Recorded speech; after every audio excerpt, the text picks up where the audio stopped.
പെൺമക്കളുള്ളവർ സന്തോഷിച്ചോളൂ. പെൺകുട്ടികളെ അല്ലാഹു നൽകിയിട്ടുണ്ടെങ്കിൽ നിങ്ങൾ സന്തോഷിച്ചോളൂ. ഇത് ഹബീബായ നബി തങ്ങൾ തരുന്ന സന്തോഷ വാർത്തയാണ്. സ്വർഗലോകങ്ങളെ കുറിച്ച് വിവരമുള്ള നബി തങ്ങളാണ് ഈ പറയുന്നത്. മനിബതുലിയ ബിശൈഇൻ മിൻ ഹാദിഹിൽ ബനാത്ത്, പെൺമക്കളെ അല്ലാഹു തന്നതിൽ പിറകെ നിങ്ങൾക്ക് എന്തെങ്കിലും ദാരിദ്ര്യത്തിന്റെ പ്രയാസം, സാമ്പത്തികമില്ലാത്ത പ്രയാസം നിങ്ങൾ അനുഭവിക്കുന്നുണ്ടെങ്കിൽ ഫസബറ അലൈഹിന്ന, ആ മക്കളെ വിവാഹം ചെയ്ത് അയക്കുന്നത് വരെ ആ പെൺമക്കളെ ക്ഷമയോടെ നിങ്ങൾ പോറ്റി വളർത്തുകയാണെങ്കിൽ കുന്നലഹു ഹിജാബം മിനന്നാർ, ഈ പെൺമക്കൾ നിങ്ങൾക്ക് നരകത്തിൽ നിന്ന് മറയായി വരും.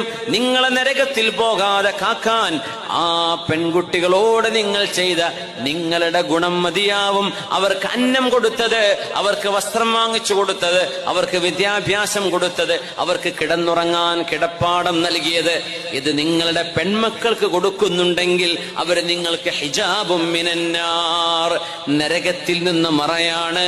അല്ലാഹു നിങ്ങൾക്ക് നൽകുന്ന സൗഭാഗ്യമാണ്. ആൺമക്കളെ കുറിച്ചത് പറഞ്ഞിട്ടില്ല, അവര് മോശപ്പെട്ടത് കൊണ്ടല്ല. ആൺകുട്ടികൾ എന്ന് പറയുന്നത് നിഅമത്താണ്. നിങ്ങളോട് അല്ലാഹു നാളെ ചോദിക്കും, ആ മക്കളെ നിങ്ങൾ എന്തിനാണ്, ലോകത്തിന്, നാടിന്, സമൂഹത്തിന്, ഉമ്മത്തിന് എന്തുപകാരമാണ് നിങ്ങളുടെ ആൺമക്കളെ കൊണ്ട് കിട്ടിയത്?